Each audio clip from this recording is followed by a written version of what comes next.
Dengerin ini, Roy Suryo ngomong. Masih akan membiarkan anak-anak bangsanya yang kami-kami ini sebenarnya ingin mengungkapkan kejujuran dengan ilmu pengetahuan dan teknologi.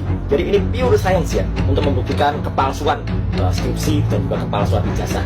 Kok malah mau dipidanakan dengan pasal Ingat Roy Suryo, gue langsung keinget tentang penistaan agama yang telah dia lakukan. Dia membuat meme stupa hanya karena sentimen dia terhadap Bapak Jokowi. Di stupa itu ada muka Pak Jokowi, terus dia repost, akhirnya masuk penjarong. Lalu ngomong seolah-olah dia ini adalah orang yang paling berilmu pengetahuan. Ya, gue aja sampai lupa kalau dia ini mantan menteri. Lu bahas ijazah apa pentingnya hari ini? Syarat minimal menjadi presiden juga kan hanya SMA sederajat. Apalagi kalau misalnya nanti terbukti kalau Pak Jokowi itu ijazahnya nggak palsu. Ya, maksud gue gini, ini bukan perkara tentang Pak Jokowi atau bukan.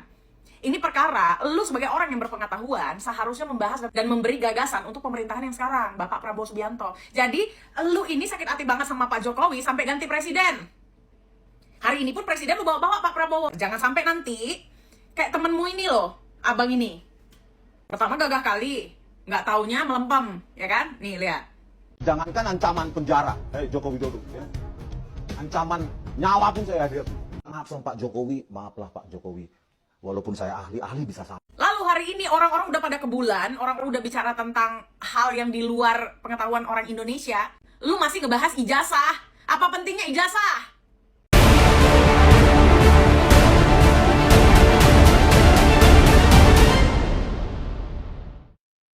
Lagi sibuk-sibuknya seluruh dunia membahas tentang yang terjadi di luar sana. Tetapi, gua sedang mengamati video-video pernyataan dari Lord Rangga atau Rangga Sasana, di mana yang mirisnya itu adalah beliau mengucapkan kebenaran, beliau mengucapkan tentang ilmu dan siapa dirinya yang sebenarnya. Malah orang-orang itu, terutama hosos, yang kelihatannya pintar padahal underestimate dengan dia. Tanpa kalian tahu kalau dia ini adalah salah satu di era Bapak Soeharto yang mengurus pertanian di bidang bawang merah. Sehingga tidak diragukan lagi pengetahuannya. Karena apa? Karena di zaman Bapak Soeharto tidak ada orang sembarangan yang boleh menjabat kalau tidak berkualitas. Kan yang lucunya lagi ada satu video yang ketika dia bilang saya itu ditawari gelar doktor 2 kali, tapi saya tolak dan orangnya kayak ngerendahin seolah-olah bilang dia halu. Padahal yang dia ucapkan itu benar. Itu orang pintar, orang sekolah, orang berpendidikan, orang yang sudah punya jabatan di era-era di mana orang sulit mendapatkan jabatan itu. Nah yang gue sayangkan lagi adalah gue mengundang Lord Rangga. Besoknya podcast, malamnya beliau wafat. Dan itu dikabarkan sendiri oleh istrinya. Jadi Indonesia ini sebenarnya banyak sekali orang pintar, tapi disekat oleh orang-orang yang sok pintar dan merendah-rendahkan orang lain. Jadi hikmahnya apa dari sini ya? Kalian pelajari sendiri, kalian tonton. Jangan-jangan Sunda Empire itu adalah salah satu organisasi yang justru sangat interest sekali untuk diikuti. Gua nggak tahu ya, masih ada apa enggak tuh Sunda Empire. Kriminalisasi dan juga bagaimana yang sudah dikerjakan di Barreskrim Polri, ini juga ada bobotnya Mbak, ini juga saling terkait dengan apa yang sedang berlangsung di Polda Metro Jaya. Kita percaya itu ada bobotnya ya kan, nah tetapi kita juga kan tidak naif dalam hal ini ya Mbak, karena kita juga kan berdasarkan banyak pengalaman yang terjadi di masyarakat ya pada hari ini, membuat kita itu ingin berhati-hati. Tapi juga waspada terhadap setiap penegakan hukum yang terjadi. Ya, saya mau bilang begini, sebenarnya tidak ada yang menginginkan peristiwa ini terjadi sampai Mbak bilang orkestrasi tadi ya. Tapi yang kami lakukan ini mungkin sama halnya sebagaimana the president or ex-president can do wrong, ya. Can do something wrong begitu ya kan. Jadi artinya bukan berarti beliau sebagai pemimpin administrasi kemudian kelanjutan daripada eksekutif itu tidak salah. Memang ya kan? apa lagi sih Mbak yang mau? Bukan apa lagi ini kita hanya kepada ijazah palsu saja ini ya. Maksud saya begini loh, kan kami ini meneliti hal tersebut dan sudah panjang ini perjalanan. Tetapi karena kami meneliti ini, kami dianggap berbuat mencemarkan nama baik dan fitnah, kan itu masalahnya Mbak. Nah kalau makanya saya bilang kita punya berapa waktu ini untuk menceritakan semuanya, ya. Karena terus terang saya juga mau mengcounter apa yang disampaikan oleh Yakub Hasibuan sebagai salah satu daripada tim kuasa hukum Pak Jokowi yang mengatakan kami sudah 3 kali menang, bahwa kami ini harusnya begini-begini, itu tidak benar, ya kan. Nah saya ingin mengatakan sulit mendapatkan keadilan bagi orang yang namanya rakyat kecil. Oke. Dalam hal ini Bambang Trimulyono dan Gus Nur ya. Oke. Saya bilang tadi 592 itu di mana mereka ditangkap yang akhirnya berubah menjadi pidana itu ya. Pasal 3 perkara 319 dan 318 kemudian naik banding menjadi pasal 272 dan 273 kemudian naik lagi kasasi menjadi 4850 dan 4851. Oke, Mbak Ya. Kurnia gini, kalau ini untuk tujuan akademis kemudian meneliti apa yang sudah terjadi, memang tujuan akhirnya apa Mbak Kurnia? Sampai mana nanti? Mbak, ijazah itu adalah bentuk penghargaan kepada seseorang yang sudah belajar. Oke. Kemudian menghasilkan sesuatu. Itu dalam rangka apa? Menghormati akademisi, menghormati pendidikan, dan tentu saja menghormati lembaga kepresidenan. Mengapa orang bisa menjadi presiden? Ada syarat, bukan? Oke. Kalau seandainya syarat itu tidak terbengkalai begitu saja, bisa siapa saja dong yang menjadi. Kan begitu. Dan ingat loh, tidak ada yang mewajibkan harus UGM ataupun UI ya, ininya sertifikatnya atau ijazahnya, tapi SMA. Ya kan? Nah, ini kan juga makanya saya bilang tadi yang kami teliti di perkara yang pidana itu menyangkut ijazah SD, SMP dan SMA. Oh, sampai nanti Ya. SMP dan juga SD juga akan Bahkan itu lebih dulu ketimbang yang UGM ini baik, begitu Mbak Kurnia. ya. Mas Adi gimana nih? Bu, sedikit Ini- lagi Mbak, sedikit. Oke, singkat saja, Mbak, Karena singkat. saya juga harus mewakili perasaan daripada Ya, para akademisi oke, tersebut kita ingin tahu, Perlu singkat. diketahui, kami ini tadinya nggak kenal secara pribadi dengan Bang Roy Suryo, dengan Dr. Rismon Sianipar dan Dr. Tifa ya. Karena yang mengajukan Dumas Bapaknya kan aktivis PKI. Bapaknya siapa itu? Bapaknya sih namanya apa itu, yang kotakan di Konan itu. Ibunya suka Gerwani. Kemudian dia lahir yang satu kampung itu PKI semua. Satu kampung di Solo ini. Oh. Di Boyolali. Boyolali. Daerah Boyolali ya. Wonosegoro. Di daerah mana itu? Saya pernah ke sana itu. Katanya opungnya dari Wonosegoro. Nah kalau itu banyak benernya. Dia lahir dari keluarga PKI. Tapi dia sendiri lahir kan tahun 61. Ya. Dimana sebentar lagi bubar PKI itu kan. Ya. Tidak mungkin Jokowi yang berusia 4 tahun Sudah menjadi anggota sudah PKI. menjadi anggota partai PKI. Tapi kan bisa jadi filosofi atau ajaran atau ideologi komunis. bisa Betul, jadi. itu betul 100%. Oh, Betul. jadi. Kalau kita mengarah ke sana 100% benar. Tapi jangan mengatakan bahwa Jokowi itu PKI. Oh. Karena nggak mungkin. Tapi lahir dari Keluarga PKI. keluarga PKI. Ya, Kalau di mengatakan- lingkungan PKI. Loh, boleh memang bagaimana Bapak yakin 100% Pak Jokowi itu keturunan PKI? Bapaknya, opungnya, kakek neneknya PKI atau siapanya Pak PKI? Opungnya ya. Bapaknya itu apa itu? Siapa sih namanya bapaknya? PKI Pak. Ibunya Gerwani. Rismon ini ya sekarang ya dia bertukar pekerjaan. Biasanya kan dia statusnya sebagai peneliti.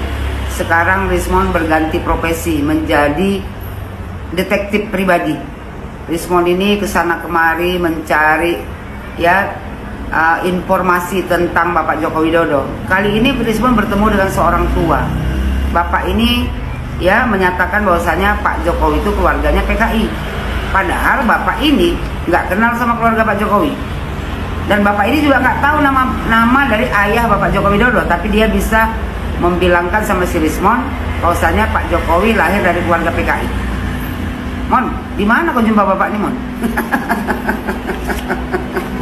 Menurut Bapak ini ya, kalau Jokowi lahir dari keluarga PKI, saya dukung, kata Bapak ini. Jokowi lahir dari keluarga PKI. Habis itu, host Sentana ya, yang sang provokator, dia nanya, maksudnya apa itu Pak keluarga? Pak Tua pun menjawab, bapaknya kan aktivis PKI. Rismon tanya lagi, siapa nama bapaknya? Pak Tua nggak bisa jawab. Bapaknya siapa itu? Nggak tahu Pak Tua, tapi dia bisa membilangkan bahwasanya bapaknya Bapak Joko Widodo, ya ayahnya Pak Jokowi PKI. Aneh Bapak. Di mana kau dapat kabar berita tak menyenangkan ini? Mon, percaya pula kau sama bapak nih. Bengak juga kau. Terus kan kata Pak Tua ini ya, dia ganti gantong itu. Ibunya juga Gerwani. Kemudian dia lahir. Yang satu kan kata bapak ini ya, ibu Pak Jokowi juga Gerwani. Satu kampung kata bapak ini, semua PKI. Rismon nanya lagi, satu kampung di Solo ini, kata Rismon. di Boyolali, Wonosegoro. Habis itu, ya kan, Pak Tua nggak bisa jawab. Pak Tua bilang, daerah mana itu? Pak Tua pun nggak tahu. Dibilang Pak Tua itu, saya pernah ke sana itu. Dia lahir dari keluarga PKI, tapi dia sendiri lahir kan tahun 61. Terus Sentana menjelaskan, jadi tidak mungkin Jokowi yang berusia 4 tahun sudah menjadi anggota PKI, kata host Sentana. Betul itu. Kalau itu aku setuju. Ya, tapi kalau seandainya kalau kata bapak ini, ayah dari Bapak Joko Widodo adalah PKI, emaknya adalah Gerwani, nggak setuju aku. Karena itu bapak ini cuman halusinasi. Si Rismon nanya lagi, tapi kan bisa jadi, apa namanya kata Rismon, filosofi atau ajaran atau ideologi komunis. Maksud Rismon ini ya, walaupun Pak Jokowi itu bukan PKI, karena orang tuanya adalah PKI, ya Pak Joko Widodo ini menganut ajaran atau ideologi komunis. Mon, jangan-jangan bapak ini yang PKI, Mon. Kalau Pak Jokowi nggak mungkin, Mon. Silsilah keluarganya jelas, nanti ku kasih tau sama kau ya, Mon. Terus kata Pak Tua, itu betul 100%. Betul kalau kita mengarah ke sana, 100% betul, tapi jangan mengatakan Jokowi PKI. Maksudnya kan kalau mengarah ke orang tuanya Pak Jokowi, betul Pak Jokowi itu PKI, menganut sistem ajaran komunis. Tapi kalau Pak Jokowinya jangan bilang PKI, karena Pak Jokowi lahir PKI, Pak Jokowi umur 4 tahun baru PKI dibubarkan. Jadi nggak mungkin Pak Jokowi yang PKI. Rismon bertanya lagi sama bapak ini, bagaimana bapak yakin 100% Pak Jokowi itu keturunan PKI? Bapaknya, kakeknya, neneknya PKI. Aku siapa pak? Tanya Rismon. Pak Tua ini bilang, bapaknya itu.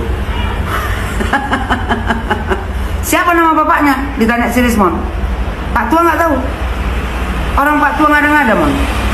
Mon, gak usah kau percaya sama bapak ini. Jangan-jangan dia yang PKI. Dituduhnya Pak Jokowi. Kau salah nyari informasi, Mon. Rismon tanya lagi.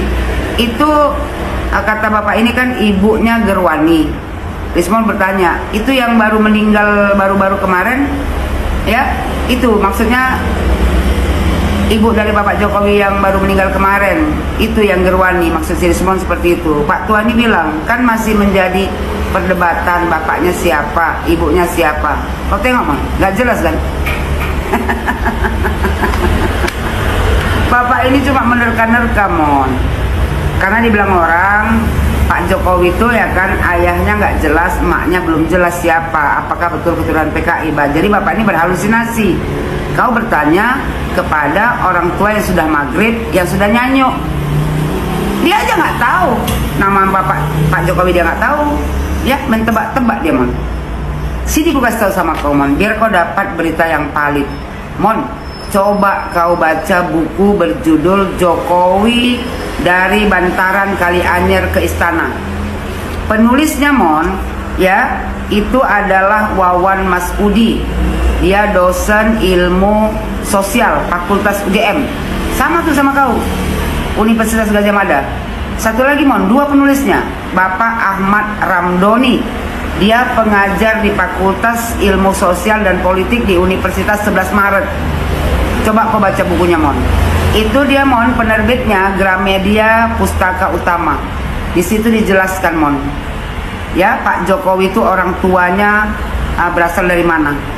Mon, orang ini, penulis buku ini, Mon, mereka sudah langsung datang menjumpai orang-orang, Mon, ya, yang bisa dipercaya, yang valid beritanya. Makanya mereka menerbitkan buku tentang Bapak Joko Widodo. Mending kau baca buku itu, Mon, ataupun kau jumpai aja ya Bapak Wawan Masudi ini sama Ahmad Ramdhani, karena mereka terjun langsung ke lapangan, bukan kayak bapak ini mengada-ngada. Makin parah si Rismon karena sebentar lagi mau pakai baju oranye. Ya, Mon, ya, Mon, di situ, Mon, disebutkan di buku itu, aku bacakan sedikit ya, Mon.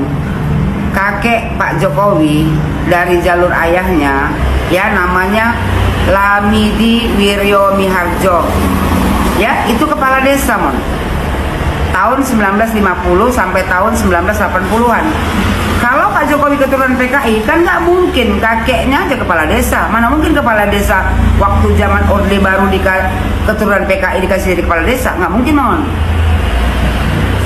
Ayah Pak Joko Widodo, ya, dia pengusaha kayu, Mon, pedagang kayu. Emak dari Bapak Joko Widodo, ibunda Bapak Joko Widodo, ya, Sujiatmi, itu orang tuanya pedagang kayu, Mon. Jadi dari mana ceritanya, Mon? Orang tua Pak Jokowi PKI. Bapak tuh ngada-ngada, Mon. Tambah sedih aku lihat kau, Mon.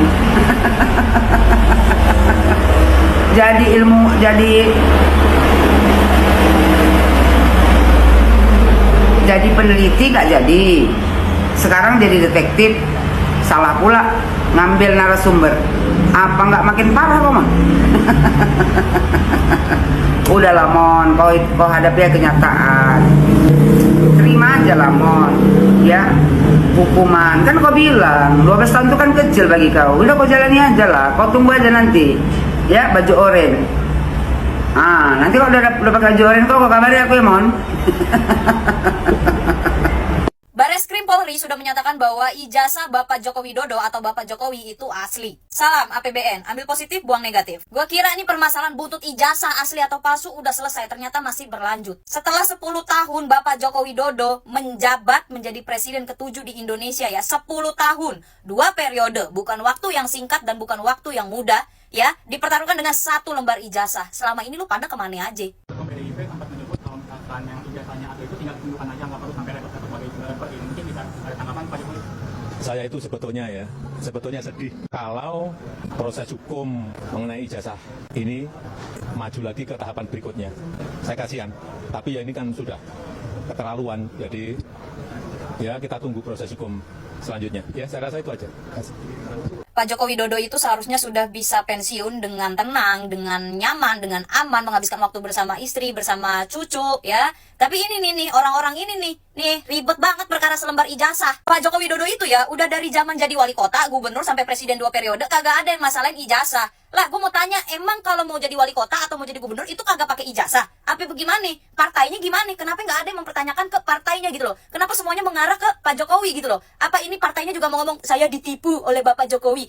Masa mau ngomong gitu setelah bertahun-tahun menaungi gitu loh? Dan 10 tahunnya Pak Jokowi itu bener-bener gak ada yang dianggap emang sama rakyat, hah? Gimana sih? Gue mau nanya deh, hasil kerja Pak Joko Widodo itu udah banyak banget nih ya, gue tayangin deh di sini. Lu liatin satu-satu, mulai dari infrastruktur dan yang lain-lainnya. Udah kayak gini masih lu pertanyakan ijazahnya. Ijazah S1 tahun 1900 berapa itu masih lu pertanyakan. Lah gantian deh gue nanya, lu pada udah jadi S1 yang udah punya sarjana nih udah jadi apa? Ini Pak Jokowi, kalau Pak Jokowi nanya nih ya, ada satu orang yang percaya di dunia ini, siapa yang percaya gitu ijazah Pak Jokowi asli? Saya. Gak apa-apa, saya juga jadi orang satu-satunya gak apa-apa. Mau dikata ijazah Bapak palsu juga Bapak ininya jalan, Pak, cerdas, Pak, pinter, hasilnya ada. Mau dikata ngutang negara, ngutang uang negara, nambah-nambahin beban utang negara, utangnya dipakai dan hasilnya ada, Pak. Soalnya ya pemerintahan-pemerintahan sebelumnya nambah-nambahin utang negara, hasilnya juga nihil, Pak. Di luar sana juga mungkin sarjananya, ijazahnya lebih oke daripada Pak Jokowi. Tapi ya nggak tahu, ijazahnya nembak juga bisa. Yang paling jelas mah ya, mau ijazahnya palsu, ijazahnya asli, kinerjanya ada, nyata. Nah sekarang, Bareskrim Polri, tim forensik juga sudah menyatakan bahwa ijazahnya Pak Joko Widodo itu asli. Tetap aja kan, lu pada rakyat juga pada ngeraung-ngeraung kan, lu pada nggak percaya juga kan. Susah, kalau udah benci mah benci aja. Lagi pula, kalau ijazahnya dari dulu palsu gitu ya, kenapa nggak dari dulu dipermasalahin permasalahan ijazah? Masa iya lu mau jadi pejabat ijazah bukan hal yang penting? Penting lah, pendidikan penting kan? Gak semua orang loh bisa jadi pejabat negara tanpa sarjana. 10 tahun jadi presiden, sebelumnya jadi gubernur, sebelumnya lagi jadi wali kota. Menurut Ngana gak butuh ijazah? Pintar ijazah universitas udah jelas asli, ini dipertanyaan lagi ijazah SMA-nya asli gak, SMP-nya gak, TK-nya gak, SD-nya gak, semuanya aja.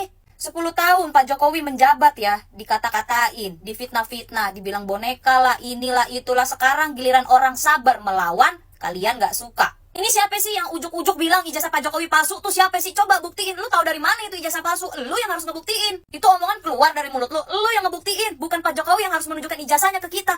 Lu yang ngebuktiin. Lu yang buka suara. Lu yang buktiin. Begitu hukum. Ada tuh ya dalam hukum nih. Gue bacain. Gue gak hafal. Namanya susah banget. Actori incumbit probatio actori onus probandi. Artinya siapa yang mendalilkan dia yang harus membuktikan. Gak apa-apa Pak Jokowi. Maju terus pantang mundur. Pak Jokowi akan selalu punya tempat di hati kami-kami. Di hati kita-kita yang memang percaya sama Bapak. Yang memang mengapresiasi kinerja Bapak selama ini. Mau Bapak jadi wali kota, jadi gubernur, bahkan jadi presiden 2 periode, Bapak akan selalu punya posisi tersendiri di hati kita para rakyat, Pak. Maju terus, Pak.